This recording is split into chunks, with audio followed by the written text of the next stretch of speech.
Bom dia, pessoal, aqui é o Dr. Francisco Machado Danhas Castro, eu sou médico aqui do posto do centro, a unidade de saúde da família de Torres da Artes, onde o pessoal veio filmar. Sou médico do SAMU 192 e também do Hospital Ana Mariane aqui na cidade. E hoje o pessoal quer falar um pouco do assunto do momento do ano, que é sobre o coronavírus e a doença provocada por ele nessa pandemia que a gente está vivendo. E aliás é por isso que vocês estão me vendo assim, e vocês sempre vão me ver assim no trabalho, que é exatamente para evitar que eu pegue ou transmita a doença caso haja pego o vírus e não saiba. O coronavírus ele foi denominado oficialmente, esse que provoca a doença, como o SARS-CoV-2, que é o coronavírus da síndrome respiratória aguda grave 2. Por quê? Porque a gente teve um primeiro coronavírus que também provocou síndrome aguda respiratória grave no passado. E na realidade o coronavírus, o conhecimento que a gente tem dele em relação ao ser humano remonta à década de 60, quando você teve o primeiro registro de um coronavírus conhecido por nós. Ele é um vírus de muito fácil transmissão sobretudo respiratória, mas também pode ser transmitido pela via fecal oral, ou seja, as sujeiras de outras pessoas, como fezes ou urina, existe um potencial de que transmita também. E por essa facilidade de transmitir, qualquer um pode pegar o coronavírus. É só ter contato durante um certo tempo com outra pessoa, emitindo as secreções no ar. Quando eu digo as secreções, não é preciso que a pessoa tussa na sua cara, ou então que a pessoa cuspa, alguma coisa desse tipo, não. A gente falando normalmente, quando está falando em voz alta, a gente emite milhares ou milhões de partículas no ar que a gente nem enxerga. São chamados aerossóis. Além de partículas de saliva menores que a gente tem dificuldade de enxergar, mas que a gente consegue sentir com mais facilidade. Então, nem sempre você vai sentir ou perceber onde é que o perigo está, onde é que estão flutuando partículas que podem transmitir o vírus. E já existem estudos mostrando que existe esse potencial. E essas partículas que ficam flutuando no ar, por exemplo, quando a pessoa fala alto, ou quando a pessoa tosse ou espirra, se o ambiente não for ventilado, ela pode permanecer viável por umas 3 ou 4 horas. Então a pessoa pode se contaminar sem mesmo saber de onde foi a origem, caso ela compartilhe um ambiente fechado com alguém contaminado e não saiba disso. Vale lembrar que os principais a transmitir a doença são aquelas pessoas que estão contaminadas e com sintomas, tossindo, espirrando, mas existe o potencial menor também de pessoas que não têm sintomas transmitirem. E como essas pessoas em geral vão ser a maioria, o potencial de transmissão, até mesmo de quem não tem sintomas, é muito grande. A Covid-19, que foi o nome que se pôs na doença provocada pelo SARS-CoV-2, pelo esse novo coronavírus. Por que Covid-19? Covid-19 significa Coronavírus Disease 2019, que começou no final de 2019, provocado pelo coronavírus. E a Covid-19, ela é uma doença que ela tem mais ou menos a seguinte proporção de acontecimento entre os seres humanos. 80% das pessoas, ou mais, até 90%, vão pegar o vírus e não vão ter nada demais. Às vezes não vão sequer saber de que tiveram contato com o vírus, porque a maior parte das pessoas não vão ter sintomas e por isso não vão saber, e por isso também não vão nem buscar o serviço de saúde para saber que tiveram o vírus, por exemplo. A gente vai notar isso só depois quando testar a população com teste rápido, por exemplo. Mas 10 a 15% das pessoas vão ter sintomas. A maior parte, ainda assim, vão ter sintomas leves, como se fosse, por exemplo, uma gripe, um resfriado, que é tosse, uma falta de ar discreta, febre, pode ter nariz entupido, pode ter diarreia, pode ter vários outros sintomas, e alguns dos principais, inclusive, são perda do olfato e paladar. A pessoa perde a capacidade de sentir cheiro e sentir gosto. É muito comum também. E na maior parte das vezes vai ser só isso. E a pessoa vai melhorar com, sem ou apesar de remédio. Mas numa proporção um pouco menor, entre 5 a 10% das pessoas vão precisar de assistência médica. Inclusive ser internado, respirar oxigênio. E aqueles 5% que vão ficar mais graves vão precisar de vaga em UTI, respirador, equipe de UTI especializada para tratar direitinho a situação, em ambiente adequado. Então, é um vírus de muito fácil transmissão, pelo ar, pelo contato, abraço, aperto de mão, beijo, e até mesmo por outros tipos de secreções. Por exemplo, já se observou a presença de coronavírus viável em esgoto, nas fezes, e aí vai. Então é muito fácil de ser transmitido. E aí a probabilidade das pessoas pegarem o coronavírus em circunstâncias de vida normais, ou seja, as pessoas fazendo tudo que fazem normalmente no dia a dia sem se proteger, é muito alto. tem uma estimativa que diz que, em circunstâncias normais, né, se a gente não estivesse usando máscara e adotando as medidas de distanciamento e higiene que são recomendadas por todo mundo em saúde, uma pessoa é capaz de contaminar outras 3 a 5 pessoas. E aquela pessoa que se contaminou, por sua vez, ela contamina mais 3 a 5. O que significa que em um curto espaço de tempo, uma pessoa pode representar 415 infecções diferentes. Isso em circunstâncias normais, né? Se a gente não estiver usando máscara, a higiene adequada e o distanciamento que é recomendado. Então a probabilidade de qualquer um de nós pegar o coronavírus é muito alta. E se você deixar acontecerem as coisas normalmente na sociedade, a maior parte da sociedade vai pegar a doença. Até que se desenvolva um conceito que a gente discute, né, que é imunidade de rebanho ou de massa. Quando 50 a 80% da população, dependendo da infecção, pega, se expõe ao vírus e aí com isso desenvolve imunidade e aí a capacidade de transmitir o vírus de uma pessoa para outra, como a pessoa que tem, ela vai encontrar outras pessoas que já tiveram que estão imunes ao vírus, não vai ser tão alta. Agora, 50 a 80% da população pegar o vírus significa, de maneira descontrolada, muita gente hospitalizada e, consequentemente, muita gente grave e muitas mortes também. Então, a gente luta desde o início, desde aqui na Barra, desde março, para que isso não ocorra dessa maneira, né? Para que a gente tenha o controle da situação. E é claro que isso exige um bocado de esforço da população inteira. É chato, é desagradável, mas é pelo bem comum. É para que tenha menos doentes e menos mortes por consequência disso. A Covid-19, como boa parte de outras doenças virais, elas têm uma população que é mais crítica, sensível, não a pegar a doença. Pegar a doença todos nós podemos pegar, mas algumas pessoas muito provavelmente vão ter formas mais graves da doença. São elas idosos, sobretudo acima de 80 anos, e pessoas com doenças crônicas.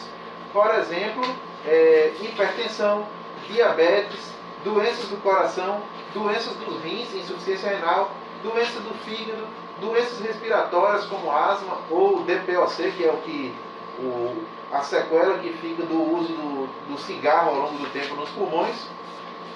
E uma questão importante que foi observada também a partir de um certo tempo, mas já depois do início da pandemia, é que a obesidade também é um fator de risco importante. Tem alguns estudos que mostram que, tirando a idade, que é o fator de risco mais importante, a obesidade seria provavelmente o segundo fator mais importante. Para vocês terem ideia de como isso é importante, acima dos 80 anos, a mortalidade da pessoa que pega a doença, né, o coronavírus e desenvolve a doença, é de cerca de 10 a 15%.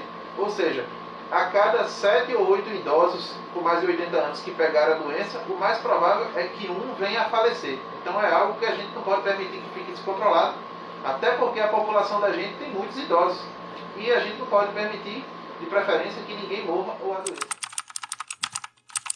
O coronavírus é transmissível pelo ar? Com certeza. Ele, sobretudo, é transmissível pelo ar. Sobretudo, através do contato interpessoal entre as pessoas. Por exemplo, se eu estou falando alto perto de outra pessoa, ou se eu tuço perto de outra pessoa, espirro perto de outra pessoa.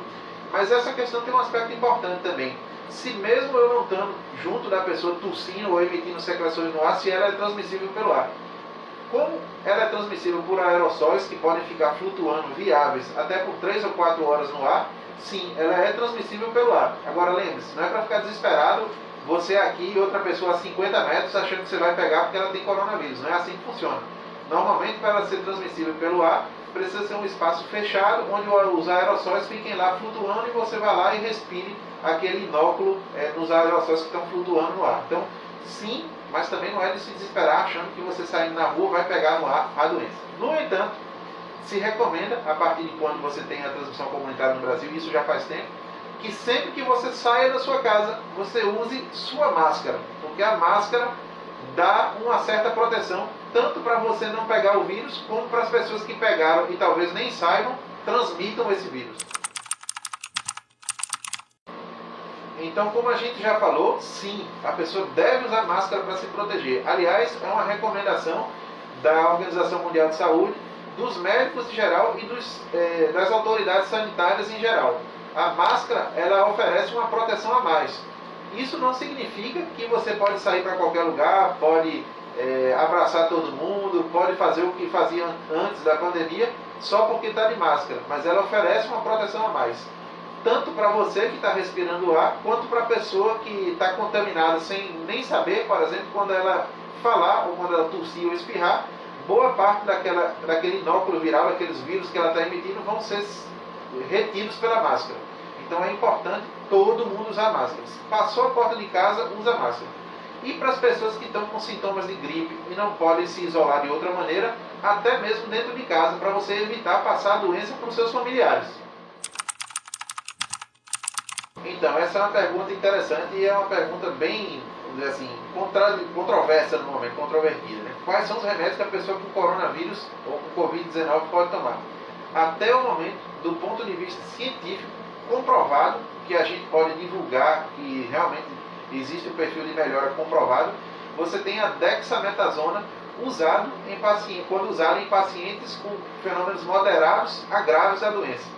Vale lembrar que nas pessoas que têm problemas leves da doença, também não tem nenhuma comprovação de que a dexametasona ajude. Existem vários outros medicamentos que ainda estão sendo estudados, porque demonstraram algum potencial de melhora em algum estudo mais restrito, no laboratório ou em pessoas. Mas não existe comprovação científica nenhuma definitiva de que tem algum remédio que vai ajudar a melhorar ou vai ajudar a pessoa a não piorar caso tenha o coronavírus. Então, não se pode recomendar que as pessoas saiam para tomar um ou outro remédio. Agora, por outro lado, as sociedades médicas recomendam que cada situação seja individualizada. O médico, em conjunto com o paciente, em conjunto com as atualizações que apareçam, pode prescrever uma ou outra coisa.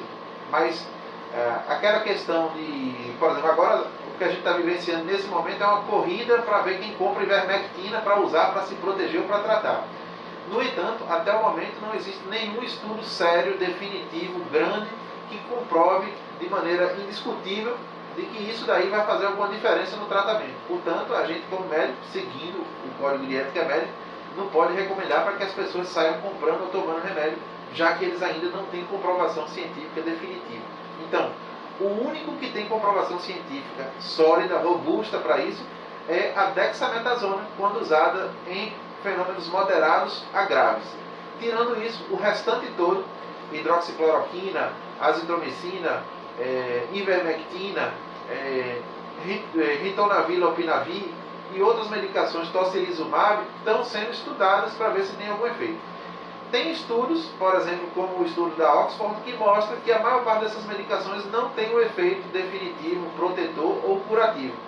Então a gente precisa ainda esperar o resultado de mais estudos, né, com mais amostra e com mais solidez para a gente poder determinar se tem algum remédio específico para isso, que ajude realmente, fora a dexametasona.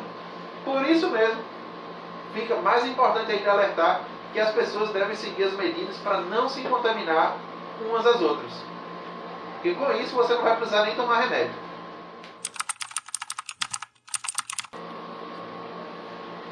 Até o momento, do ponto de vista científico, o tratamento da pessoa com Covid-19 é o isolamento, se afastar das outras pessoas, né, para evitar que ela transmita o vírus, uma boa alimentação, uma boa hidratação e medicações sintomáticas, ou seja, você sentiu dor ou febre, vai tomar alguma medicação, tipo paracetamol ou dipirona. Você teve alguma tosse, dá para tomar alguma coisa para dar uma melhorada nesse perfil de tosse. Agora, se você começou a sentir falta de ar, tem febre alta persistente, ou qualquer outro fenômeno que dê para ser considerado como moderado ou grave, deve buscar o serviço de saúde, por exemplo, no hospital, para ser avaliado pelo médico, tanto sua frequência respiratória, quanto o seu estado clínico, quanto a sua oximetria. E aí, a oximetria a gente verifica com esse aparelho aqui, que é um oxímetro. Você verifica a saturação do paciente, bota no dedo e vê quanto o sangue dele está sendo oxigenado. Se tiver abaixo de 95, 94 em ar ambiente, você tem aí um fenômeno mais moderado. Você precisa ficar em observação, usar suplemento de oxigênio, é outra parte do tratamento também, e às vezes alguns métodos ventilatórios pela fisioterapia respiratória para melhorar essa situação. Se a pessoa estiver piorando ou não estiver melhorando satisfatoriamente, talvez precise ir para a UTI e ser submetida a uma intubação para uma máquina respirar pela pessoa. E aí o que tem se observado é que quanto mais treinada é a equipe, quanto mais capacitada, com os recursos corretos, melhor a chance de sobrevida das pessoas. Então, no início da pandemia, existem dados que mostram que a mortalidade era mais alta nas pessoas que ficavam graves. E aí vai melhorando com o passar do tempo, porque se vai entendendo melhor a doença e quais são os fenômenos graves e como reagir a eles. Então o tratamento seria basicamente isso: suporte ventilatório, a dexametasona em casos moderados a graves, porque ela demonstrou ser realmente fazer uma boa diferença. Agora, claro, como a gente está numa pandemia, uma situação nova e diferente, provavelmente a maior parte dos médicos, quando se deparar com um paciente com gravidade, por exemplo, vai usar algumas dessas medicações que pode ser que beneficiem o paciente, mesmo sem ter comprovação científica definitiva. Aí vai da situação do paciente, do médico e do entendimento que ele vai ter com o paciente e com a família do paciente também. Mas nesse momento o tratamento é suporte ventilatório e dexametasona, que é o que é comprovado cientificamente, fisioterapia respiratória em ambiente intensivo com uma equipe treinada, ambiente que é o que vocês estão vendo, né? UTI Covid ou enfermaria Covid, para melhorar o perfil. Se não melhorar, aí a pessoa acaba indo para a ventilação mecânica, bota-se um tubo dentro da traqueia da pessoa para o aparelho respirar por ele e faz-se algumas medicações, antibiótico, por exemplo, dependendo da resposta ou de infecções secundárias que a pessoa possa ter. Tudo vai depender de cada situação. E nas pessoas que têm fenômenos leves, em geral, se faz apenas o tratamento sintomático, né? Até que se tenha certeza sobre alguma medicação definitiva. Mas claro, se você tiver com Covid, estiver sentindo alguma coisa, e o seu entendimento como médico mandar que seja usada uma ou outra coisa, ele vai prescrever o que julgar necessário. Sempre de preferência acompanhando as novidades científicas e o que aparece no tratamento que faz sentido com o passar do tempo e a evolução do estudo da doença. Então, o que uma pessoa que começa a ter sintomas que parecem com Covid deve fazer? Nesse momento, né, eu acho que é prudente procurar um serviço de saúde básica, né, o posto de saúde da família ou a unidade básica de saúde, para ser avaliado adequadamente pela equipe médica e de enfermagem. Por quê? Para a gente saber como está a sua capacidade de respiração, se está alterado ou não, para a gente saber como está a sua saturação e se os fenômenos que você está sentindo podem se enquadrar em moderados ou graves e se vão precisar de internamento em hospital ou não. Então, o melhor a fazer quando você começa a sentir alguma coisa é procurar a unidade básica de saúde ou a unidade de saúde da família. A partir daí, o seu caso vai ser notificado e aí a vigilância epidemiológica vai indicar como você deve cumprir o isolamento para evitar que outras pessoas peguem a doença e também como você vai ser testado, ou na hora que está tendo sintomas e que tipo de teste você vai fazer. Se você vai fazer um PCR, se você vai fazer um teste rápido. Então, mais prudente é procurar um serviço de saúde da sua área, a unidade de saúde da família ou a unidade básica de saúde. Caso você tenha fenômenos moderados a graves, que são febre alta persistente ou falta de ar, aí você deve procurar direto o hospital, para ter um atendimento mais incisivo logo de cara.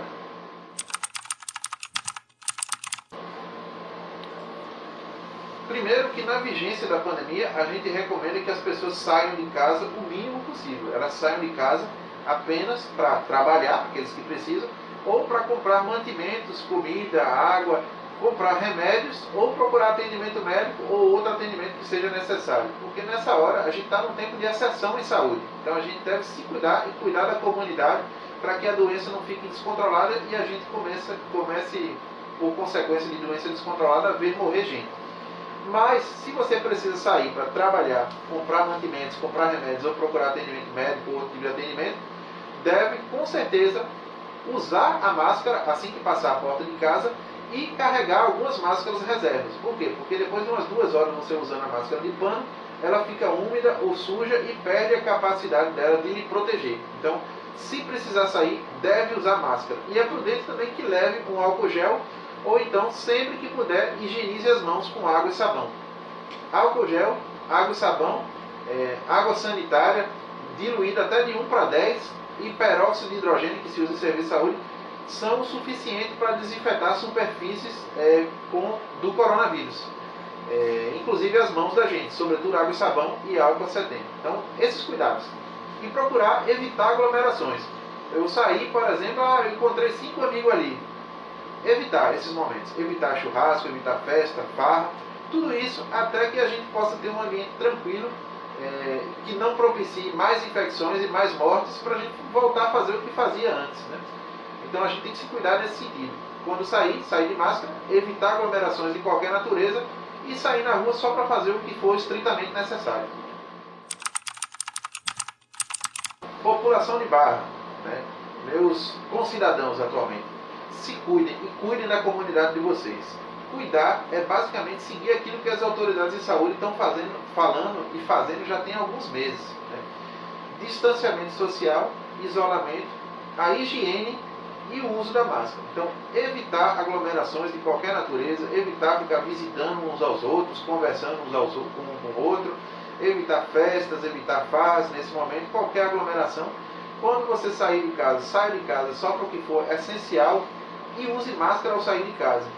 Os profissionais de saúde, como a gente, agradece, porque muito menos gente vai adoecer se você seguir isso que a gente recomenda, e consequentemente muito menos gente vai morrer também. E a gente não quer que morra nenhum.